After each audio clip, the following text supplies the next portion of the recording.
Welcome, Nigel, to the No Shortcuts podcast. It's so exciting to have you here today because, not many people know, but the Scott and Nira's coaching collaboration now goes back almost 8 years, almost since the time you entered India. Yes. Firstly, thanks for having me on the podcast. And yeah, I think I've been in India less than 6 months when we were first introduced.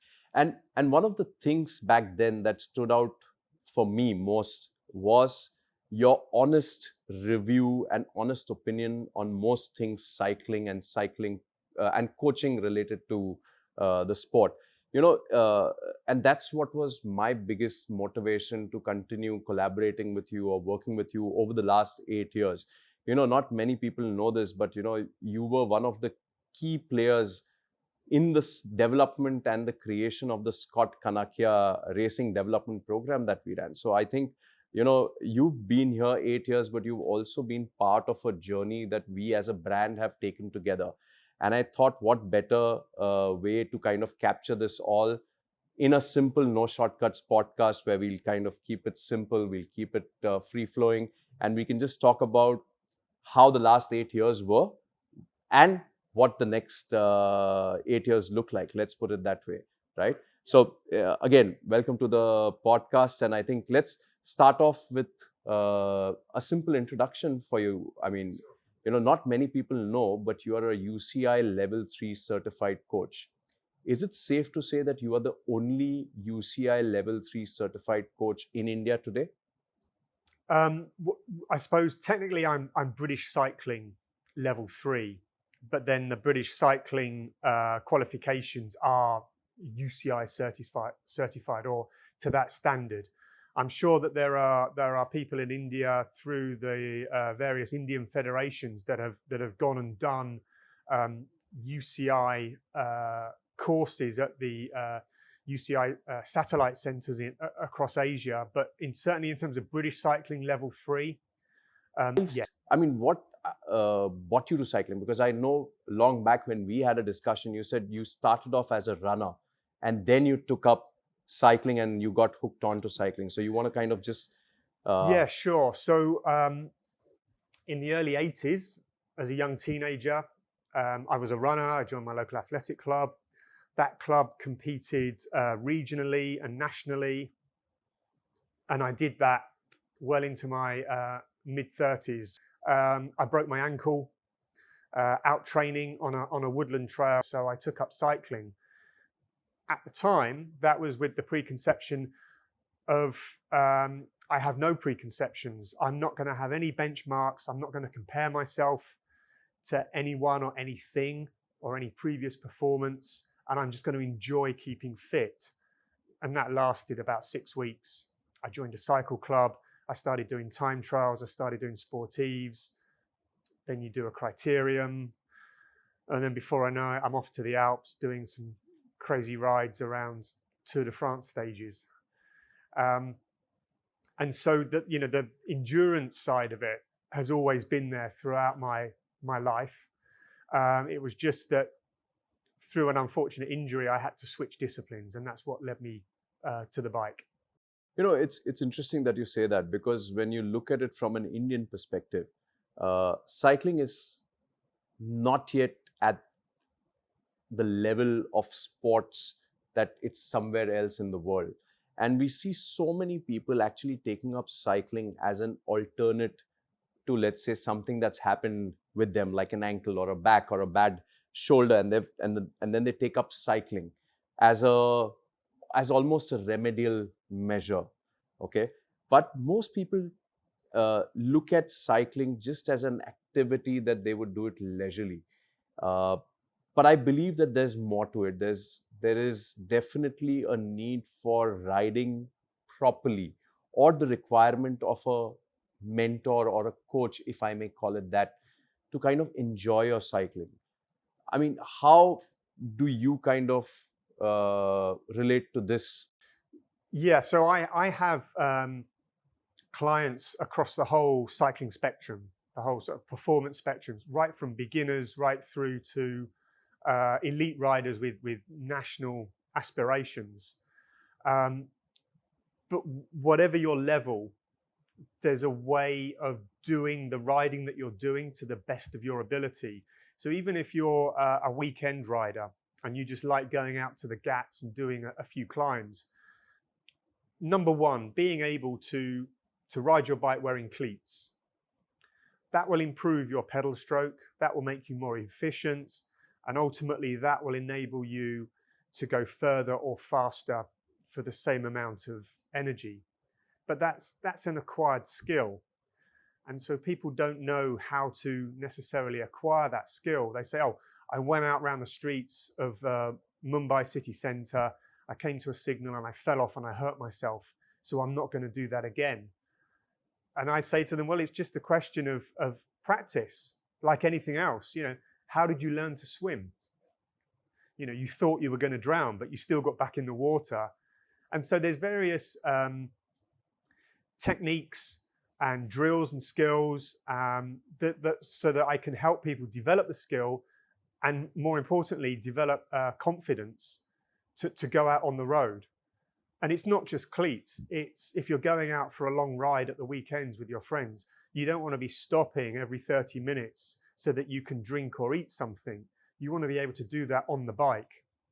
And so, you know, I also do run sessions with people, teaching them how to learn to ride one-handed, you know, whether it's fetching some food out of their back pocket or reaching down to their bottle cage, taking a swig of water and putting the bottle back, all while riding in a straight line. When these people are able to do that, it opens their horizons, you know, exponentially. Most of the times, what I see cyclists obsessed with is speed. You know, all that they want to go is go the fastest possible way in a linear method. And I keep telling them, without the right level of coaching, the right kind of skills, that's really impossible. I could get the best, fastest bike that Scott has to offer, but that still will not make you go fast if you're not an all-round. I was speaking to a very high up and well-respected coach in the UK, and he was talking about being in one of the team cars at a big race, for example, Tour of Britain, something like that. And what the team managers look for is you might see a rider coming back through the cars to his team car to pick up all of the water bottles, or if it started raining, all the rain capes. And he's got to stuff all those bottles and capes in his jersey. He's got to go back through the cars. He's got to find his teammates. He's got to deliver all of that kit. And then he might have to go back and do it again. And what this coach explained to me was, there's a team manager in every car. And when they see those guys coming back and go back and then come back again, they're thinking, wow, he's done a lot of work today. What's his name? Who does he ride for? Has anyone got his number? Because they're seeing ready-made athletes. And if you can, the thing is, if you're parachuted into like an elite or UCI Conti level team, they're not going to coach that stuff. And that's something that they're expected to know as well. You've got to be ready-made. And this is not dependent on the bike that you ride. It is eventually just purely a skill set that you've mastered over years of training. Yes. Let's call it that, right? Yeah. So, I mean, these are discussions that I think we ought to have in the cycling community in our country. Just before you came in today, I was having a discussion on the use of gravel bikes for India. And I said, in India, gravel bikes make for more sense than, let's say, an alloy road bike. Unless you are racing, unless you are out there, an athlete, and you want linear speed is your priority, then yes, for sure, go in for a pure thoroughbred road bike. But I mean, if you're going to ride for endurance on our country roads, a gravel bike just makes more sense. I know you ride a gravel as well. Yes. And when is it that you actually ride that gravel? Because I know you've rode a gravel competitively as well. The key thing is my trips to Ladakh. So number one, A gravel bike gives you better tire clearance. So I can run up to 40, 45 tires. And then the gearing as well. With something like the Shimano GRX group set, it's geared to go up very, very steep climbs, but also occasionally you're riding very, very slowly across very, very broken roads. So you want the wide tires and you want the low gearing, and you want something that's rugged enough to be able to take all of that. So I wouldn't take my Scott Addict to Ladakh. I would always take a gravel bike. Like the Bergamont's Grandurance. I believe there's a carbon frame version, and I know that I was talking to you years ago about the Yes, absolutely. You were probably the first discussion I had who actually came and told me that, you need a carbon Grandurance as part of the range. So, I mean, that seed was sown by the discussion that we've had. When you entered India and when you came to India for the first time and you had that urge to kind of positively contribute to the cycling scene in India, what was the first thing that kind of hit you, and what are the things that you've kind of learned which are unique to India, if I may put it that way? Yep. Initially, I saw riders across the whole, I'll call it a performance spectrum. Leisure riders just trying to keep fit, and then riders that are training seriously with state and national championships in mind. And I could see them, and the guys with a lot of money were riding top-end kit. The biggest difference that I see now is that I see the same spread, but there's more. The depth of elite talent, whilst perhaps the absolute level of the elite talent hasn't gone up, there's more at that level. But also similarly, right down at the weekend leisure riders, there's more of them. So in a sense, almost the talent pool has increased. Yes. There are more cyclists. There are more kids who are now looking up to cycling as, let's say, a legitimate sport to pursue as a career. Is that a fair assessment? Yeah, I would say I've been to 2 or 3 national champs as a spectator in India, and yeah, there's more and more and more every year.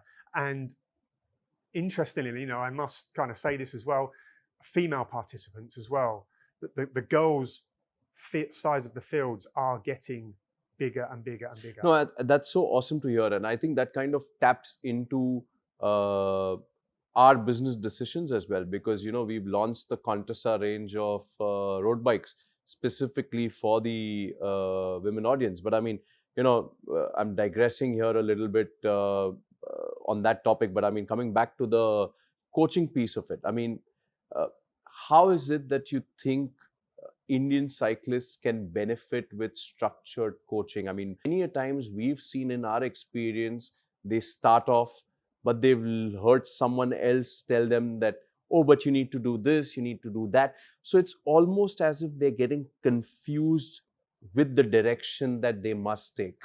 Yeah, there's certainly, I mean, the internet's a wonderful thing, but it can also be a very confusing thing. There is so much data out there. Yeah. And as a coach, I heard a really good saying it's a coach's job to stop the athlete from getting in the way of themselves. So whatever level that you're at, whether you're a weekend leisure rider or whether you're an elite rider looking to go to national champs, you're going to have loads of stuff going on in your head. If you're a weekend rider that just likes to keep fit, you don't want to fuss over what bike you're riding. Should it be carbon? Should I have carbon wheels? Should I have disc brakes or rim brakes? None of that really matters. What really matters is, can you ride safely? So if you want to exercise for an hour on a Saturday morning and an hour on a Sunday, can you actually go out and ride, coming back to what we were talking about, one-handed in a straight line, feed yourself, have a drink, look over your shoulder for traffic, avoid traffic furniture? Can you bunny hop a bike over a pothole or anything like that? It's just being safe. there's things that people need to focus on to get the most out of their riding. And is there one cyclist that, from recent memory, that you have who's kind of followed coaching in the spirit that it's supposed to be followed and has seen the results kind of shine through for him or her? Yeah, sure. So, there's a few just in December, and I put a post out on Instagram, I think last week. I had 2 female clients. I don't think they'd be offended if I called them leisure riders, and they just ride for health.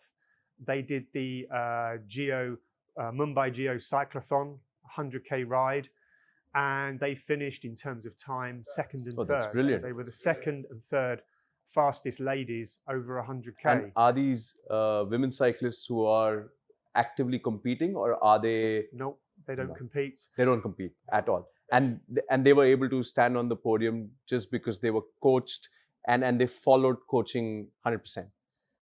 Yeah, so they train with me once a week indoors. We do a structured indoor session on trainers. But during that 1 hour, I'm also trying to relay some key kind of sound bites. They probably get fed up of me talking about cadence, constantly getting people to think about cadence. How fast should your cadence be? It should be about 90. What should your ankles be doing? They should be nice and fluid. And if you can do that, you'll be more efficient, you'll be more relaxed on the bike, you're not going to get tired as quickly.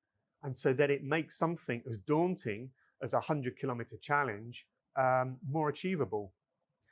But then a weekend later, one of my clients, he won the Maharashtra State Elite Road Race Championship. So he's now off to the Nationals as well as we speak, hoping to, for further success. So having worked with you for all these years, I know that there is a ton of cyclists who benefited from the feedback that you've given them. And I almost like to believe, and I think I'm going to call this out as well on this podcast, is that a lot of cyclists have benefited from what you've kind of taught them and contributed to their success. But many a times, I don't see that you've received the credit that you actually so thoroughly deserve. Without getting into calling out names and stuff like that, but I know there is a few of these state champions who worked with you in the past, and today they are state champions. I would like to believe that you played a extremely important role in their development as well. Yeah, and I think that it's perhaps a reflection of performance cycling in India as a whole. People always think, it's natural that we as humans think that the grass is always greener, and it never necessarily is. Coaching is still quite a closed shop in India. It's very difficult to be completely open and to discuss with other coaches what you're doing, how you're doing it. I see a lot of the things that I say and do copied, which I guess is the best form of flattery. Absolutely. But in terms of, like you spoke about feedback and acknowledgement, I think it's nice. Everyone enjoys receiving a pat on the back. But my coaching portfolio of riders is getting bigger, and I think that's the Absolutely. feedback I can get. Absolutely. More people are coming to me across a greater spectrum of, let's say, talent, and I'm retaining more cyclists for longer as well. So that I have to keep telling myself, well, I must be doing something right. And I believe also, to complement your coaching skills, you've actually undertaken a nutrition coach program as well, and you've kind of completed that. So I almost believe that in addition to the skill development that you today provide to your clients and cyclists, you are also kind of complementing their journey as a cyclist in form of nutrition. So would you like to share something about, what do you do in that space? Again, the University of Google tells us that there's certain ways of doing things, but then, formalizing that learning and actually truly understanding what's right and what's best means that I know that when I say something, that's not me because I've read it on Google. That's me because I've been taught it and I'm almost, let's say, certified in order to say it. So yeah, and on that, the other thing that I did was a bike fitting qualification. So I went back to the UK a couple of years ago, attended a 2-day course, and learned a technique and process for bike fitting. And that's helped massively as well. We were amongst the first brands to actually formally introduce bike fit in India back in 2016. This is one thing that there's conflict and debate, and from our perspective, we always feel that a bike fit is important, a good bike fit. It doesn't really matter whether you're doing it the manual way or the tech or an automated way, as long as you get yourself the bike fit that you need. Would you like to just kind of talk about this whole debate which goes what's the key differentiator when you go for a manual bike fit and you go to an experienced bike fitter vis-a-vis, let's say, a simple machine driven or a system or an AI driven bike fit process? So ultimately, the processes will be the same. It's just that I do it by effectively first principles. And I like to think that a manual bike fit, I have more data input so that we're about the same height. Yeah. Okay. So we might both ride the same frame size and we could end up with the same stem length. However, I think it's fair to say that you're not looking to race at Absolutely. this stage. And so then, how low are your handlebars going to be versus how low are the handlebars going to be for me? And are each of us flexible enough to hold that position? So from a theoretical point of view, in terms of our height and our reach, we'll be given the same size bike, but then fine-tuning that in terms of being able to hold an aero position. You might want to do weekend leisure riding. I might want to do some criteriums or something. And so the same size bike can end up looking completely different. So that's the first thing. The second thing is that during one of my bike fits, we're constantly making adjustments and I'm asking the rider, okay, so what's this bike fit for? Where are you going to ride? What are you going to do? And if they say, I'm going to do a leisure bike packing route of 600 kilometers in 6 days, it's like you're thinking, okay, well, this person needs to be pretty relaxed. We don't need to get them aero. This isn't about producing massive amounts of power. This is about them being very comfortable and being able to recover overnight and then repeat.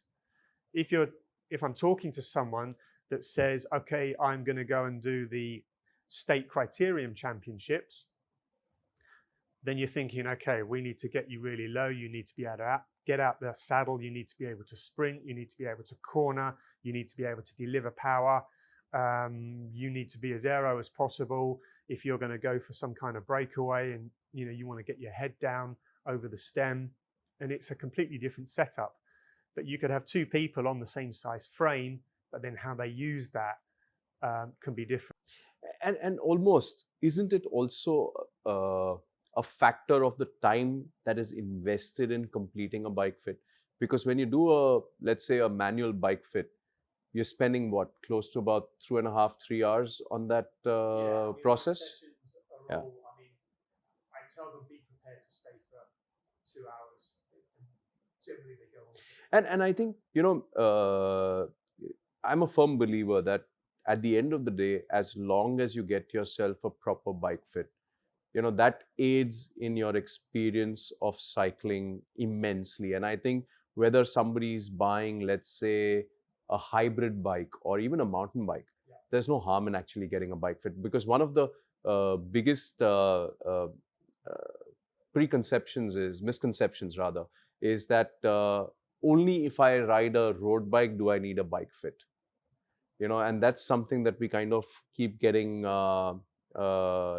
The biggest opportunity I see for the bike shops certainly in Mumbai, is to get more involved with bike fitting, because it will aid them in terms of their selling their customers And so selling the much correct more. bike. I Yeah, mean, selling just the correct product.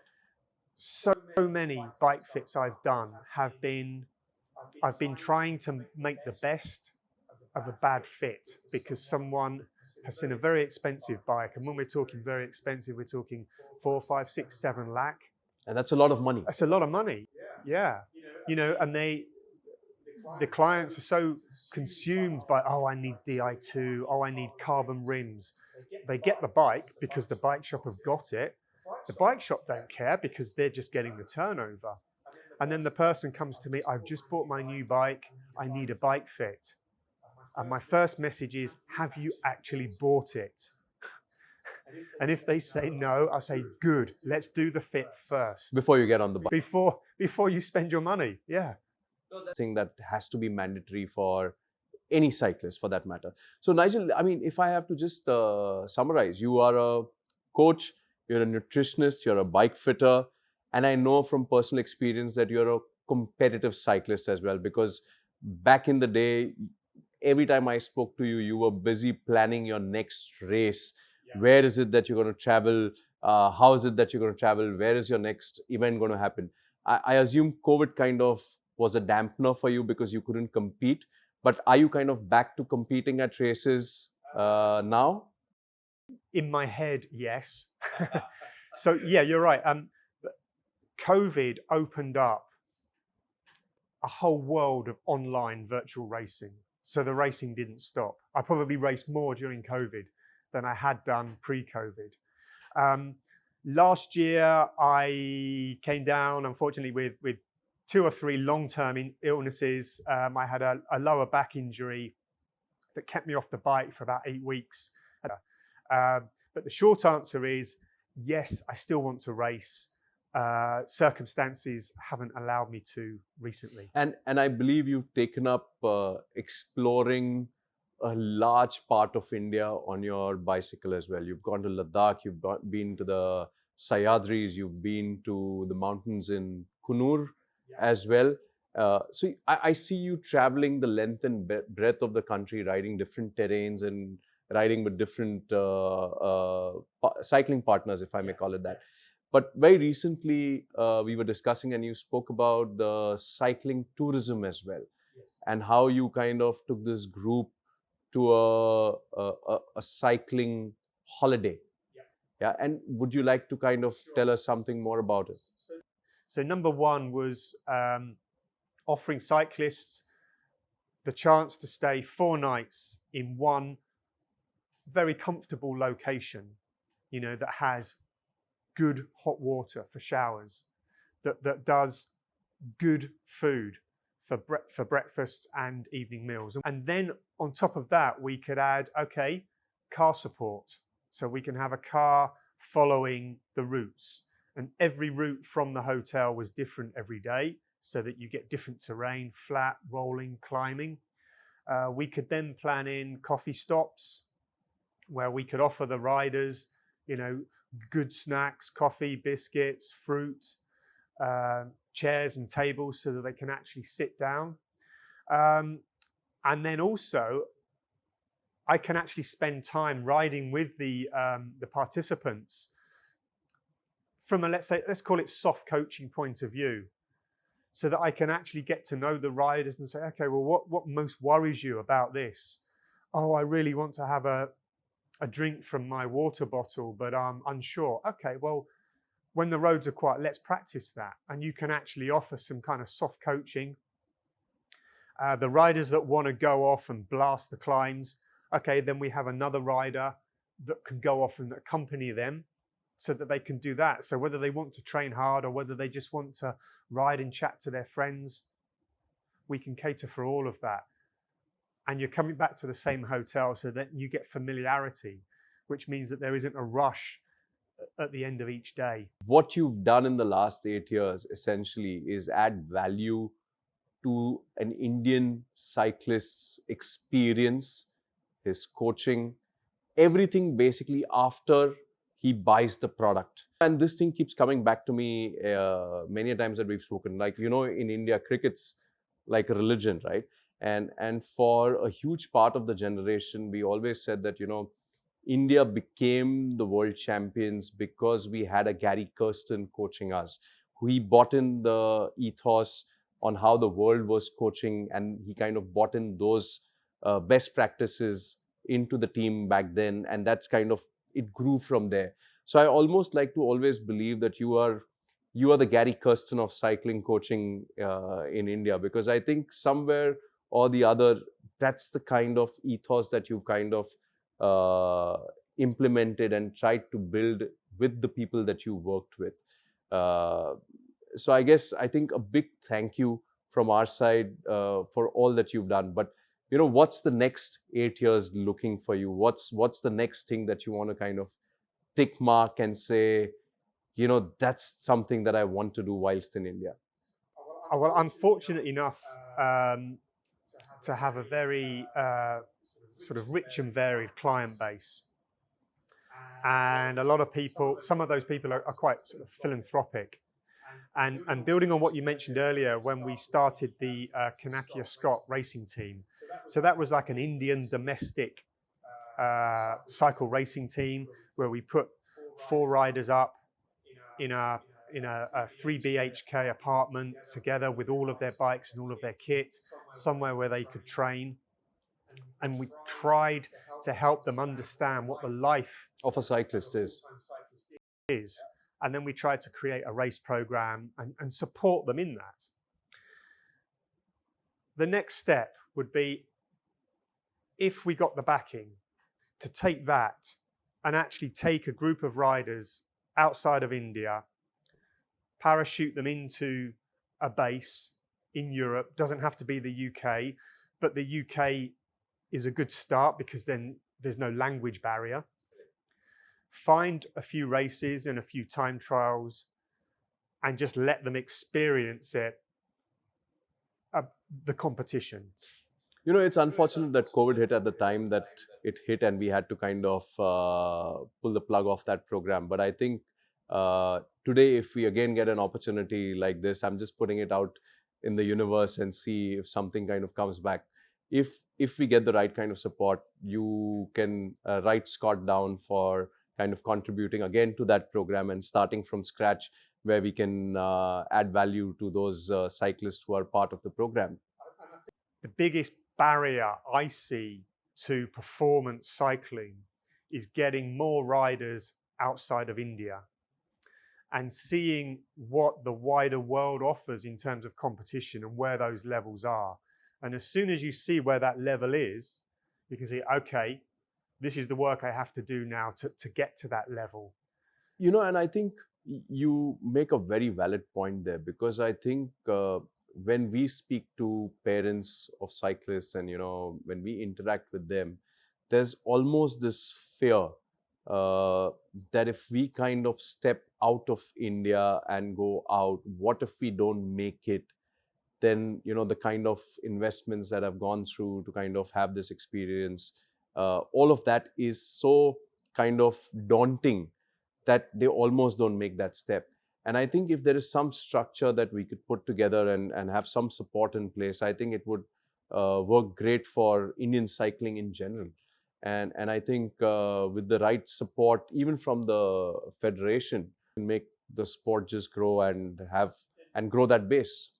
Budgets involved are not massive. Yeah.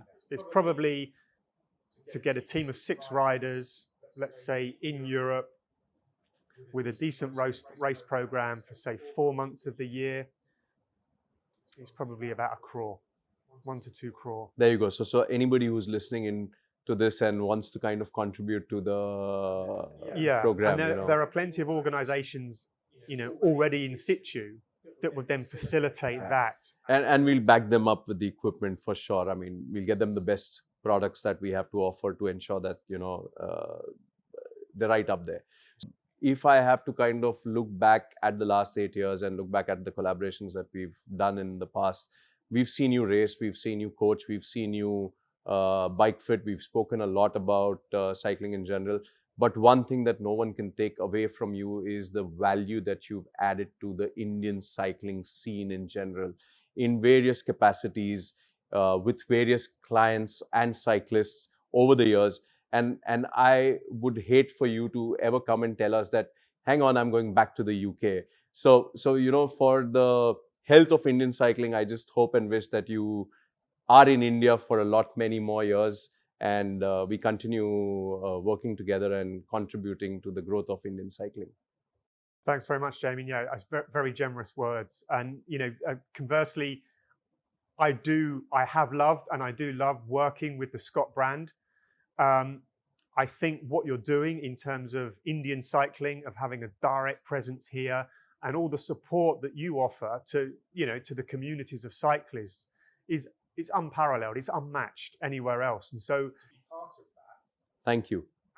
and also to ride bikes like this Addict, that is genuinely, it's a beautiful ride. And before that, it was the Foil, which I think you saw me ride to victory in Coimbatore. Yes. Which I enjoyed riding, and so I'm hooked. I'm hooked to the Scott journey now. Oh, that's so awesome to hear. And I mean, I'm so glad that the No Shortcuts philosophy is something that we could genuinely share and continue to share. I wish you the best for the future, and I hope we have many more stories to share, let's say 5 years hence, and we see the curve only going up. I hope so. We've got no plans of leaving India soon. Oh, that's awesome. That's great news. Thanks a lot, Nigel. It was Very welcome. having you here. And thank you for your time and conversation. Thank you very much. Thanks. Thanks for riding with us at Scott Sports India.